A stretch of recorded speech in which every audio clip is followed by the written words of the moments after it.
Middlemarch. Book 1, Miss Brooke. Chapter 2. Dime, novias qual caballero que hacia nosotros viene sobre un caballo rucio rodado que trae puesto en la cabeza un yelmo de oro? Lo que vio y columbro, respondió Sancho, no es sino un hombre sobre un asno pardo como el mío, que trae sobre la cabeza una cosa que relumbra. Pues ese es el yelmo de Mambrino, dijo Don Quixote. Cervantes. Sayest thou not yon cavalier who cometh toward us on a dapple grey steed, and weareth a golden helmet? What I see, answered Sancho, is nothing but a man on a grey ass like my own, who carries something shiny on his head. Just so, answered Don Quixote, and that resplendent object is the helmet of Mambrino. Sir Humphrey Davy, said Mr. Brooke, over the soup, in his easy smiling way, taking up Sir James Chetham's remark that he was studying Davy's agricultural chemistry. Well, now, Sir Humphrey Davy, I dined with him years ago at Cartwright's, and Wordsworth was there too, the poet Wordsworth, you know. Now there was something singular. I was at Cambridge when Wordsworth was there, and I never met him, and I dined with him 20 years afterwards at Cartwright's. There's an oddity in things, now. But Davy was there, he was a poet too. Or, as I may say, Wordsworth was poet one, and Davy was poet two. That was true in every sense, you know. Dorothea felt a little more uneasy than usual. In the beginning of dinner, the party being small and the room still, these motes from the mass of a magistrate's mind fell too noticeably. She wondered how a man like Mr. Casaubon would support such triviality. His manners, she thought, were very dignified, the set of his iron grey hair and his deep eye sockets made him resemble the portrait of Locke. He had the spare form and the pale complexion which became a student, as different as possible from the blooming Englishman of the red-whiskered type represented by Sir James Chetham. I am reading the agricultural chemistry, said this excellent baronet, because I am going to take one of the farms into my own hands, and see if something cannot be done in setting a good pattern of farming among my tenants. Do you approve of that, Miss Brooke? A great mistake, Chetham, interposed Mr. Brooke, going into electrifying your land and that kind of thing, and making a parlor of your cowhouse. It won't do. I went into science a great deal myself at one time, but I saw it would not do. It leads to everything, you can let nothing alone. No, see that your tenants don't sell their straw, and that kind of thing, and give them draining tiles, you know. But your fancy farming will not do. The most expensive sort of whistle you can buy, you may as well keep a pack of hounds. Surely, said Dorothea, it is better to spend money in finding out how men can make the most of the land which supports them all, than in keeping dogs and horses only to gallop over it. It is not a sin to make yourself poor in performing experiments for the good of all. She spoke with more energy than is expected of so young a lady, but Sir James had appealed to her. He was accustomed to do so, and she had often thought that she could urge him to many good actions when he was her brother-in-law. Mr. Casaubon turned his eyes very markedly on Dorothea while she was speaking, and seemed to observe her newly. Young ladies don't understand political economy, you know, said Mr. Brooke, smiling towards Mr. Casaubon. I remember when we were all reading Adam Smith. There is a book, now. I took in all the new ideas at one time, human perfectibility, now. But some say, history moves in circles, and that may be very well argued. I have argued it myself. The fact is, human reason may carry you a little too far over the hedge, in fact. It carried me a good way at one time, but I saw it would not do. I pulled up in time. But not too hard.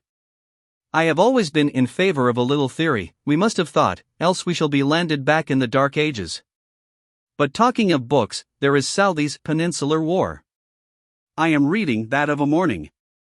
You know Southey? No, said Mr. Casaubon, not keeping pace with Mr. Brooke's impetuous reason, and thinking of the book only. I have little leisure for such literature just now. I have been using up my eyesight on old characters lately. The fact is, I want a reader for my evenings, but I am fastidious in voices, and I cannot endure listening to an imperfect reader. It is a misfortune, in some senses. I feed too much on the inward sources, I live too much with the dead. My mind is something like the ghost of an ancient, wandering about the world and trying mentally to construct it as it used to be, in spite of ruin and confusing changes. But I find it necessary to use the utmost caution about my eyesight. This was the first time that Mr. Casaubon had spoken at any length. He delivered himself with precision, as if he had been called upon to make a public statement, and the balanced sing-song neatness of his speech, occasionally corresponded to by a movement of his head, was the more conspicuous from its contrast with good Mr. Brooke's scrappy slovenliness. Dorothea said to herself that Mr. Casaubon was the most interesting man she had ever seen, not excepting even Monsieur Eliot, the Vaudois clergyman who had given conferences on the history of the Waldenses. To reconstruct a past world, doubtless with a view to the highest purposes of truth, what a work to be in any way present at, to assist in, though only as a lamp holder. This elevating thought lifted her above her annoyance at being twit with her ignorance of political economy, that never explained science, which was thrust as an extinguisher over all her lights. "But you are fond of writing, Miss Brooke," Sir James presently took an opportunity of saying. "I should have thought you would enter a little into the pleasures of hunting. I wish you would let me send over a chestnut horse for you to try. It has been trained for a lady. I saw you on Saturday cantering over the hill on a nag not worthy of you. My groom shall bring Corydon for you every day, if you will only mention the time." "Thank you, you are very good. I mean to give up writing." "I shall not write any more," said Dorothea, urged to this brusque resolution by a little annoyance that Sir James would be soliciting her attention when she wanted to give it all to Mr. Casaubon. "No, that is too hard," said Sir James, in a tone of reproach that showed strong interest. "Your sister is given to self-mortification, is she not?" he continued, turning to Celia, who sat at his right hand. "I think she is," said Celia, feeling afraid lest she should say something that would not please her sister, and blushing as prettily as possible above her necklace. "She likes giving up." "If that were true, Celia, my giving up would be self-indulgence, not self-mortification." "But there may be good reasons for choosing not to do what is very agreeable," said Dorothea. Mr. Brooke was speaking at the same time, but it was evident that Mr. Casaubon was observing Dorothea, and she was aware of it. "Exactly," said Sir James. "You give up from some high, generous motive." "No, indeed, not exactly." "I did not say that of myself," answered Dorothea, reddening. Unlike Celia, she rarely blushed, and only from high delight or anger. At this moment she felt angry with the perverse Sir James. Why did he not pay attention to Celia, and leave her to listen to Mr. Casaubon, if that learned man would only talk, instead of allowing himself to be talked to by Mr. Brooke, who was just then informing him that the Reformation either meant something or it did not, that he himself was a Protestant to the core, but that Catholicism was a fact, and as to refusing an acre of your ground for a Romanist chapel, all men needed the bridle of religion, which, properly speaking, was the dread of a hereafter. "I made a great study of theology at one time," said Mr. Brooke, as if to explain the insight just manifested. "I know something of all schools. I knew Wilberforce in his best days." "Do you know Wilberforce?" Mr. Casaubon said, "No." "Well, Wilberforce was perhaps not enough of a thinker, but if I went into Parliament, as I have been asked to do, I should sit on the independent bench, as Wilberforce did, and work at philanthropy." Mr. Casaubon bowed, and observed that it was a wide field. "Yes," said Mr. Brooke, with an easy smile, "but I have documents. I began a long while ago to collect documents. They want arranging, but when a question has struck me, I have written to somebody and got an answer. I have documents at my back. But now, how do you arrange your documents?" "In pigeonholes partly," said Mr. Casaubon, with rather a startled air of effort. "Ah, pigeonholes will not do. I have tried pigeonholes, but everything gets mixed in pigeonholes. I never know whether a paper is in A or Z." "I wish you would let me sort your papers for you, uncle," said Dorothea. "I would letter them all, and then make a list of subjects under each letter." Mr. Casaubon gravely smiled approval, and said to Mr. Brooke, "You have an excellent secretary at hand, you perceive." "No, no," said Mr. Brooke, shaking his head, "I cannot let young ladies meddle with my documents. Young ladies are too flighty." Dorothea felt hurt. Mr. Casaubon would think that her uncle had some special reason for delivering this opinion, whereas the remark lay in his mind as lightly as the broken wing of an insect among all the other fragments there, and a chance current had sent it alighting on her. When the two girls were in the drawing-room alone, Celia said, "How very ugly Mr. Casaubon is." "Celia!" He is one of the most distinguished-looking men I ever saw. He is remarkably like the portrait of Locke. He has the same deep eye sockets. Had Locke those two white moles with hairs on them? Oh, I dare say. When people of a certain sort looked at him, said Dorothea, walking away a little. Mr. Casaubon is so sallow. All the better. I suppose you admire a man with the complexion of a cochon de lait. Dodo, exclaimed Celia, looking after her in surprise. I never heard you make such a comparison before.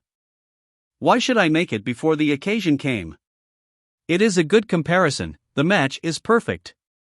Miss Brooke was clearly forgetting herself, and Celia thought so. I wonder you show temper, Dorothea.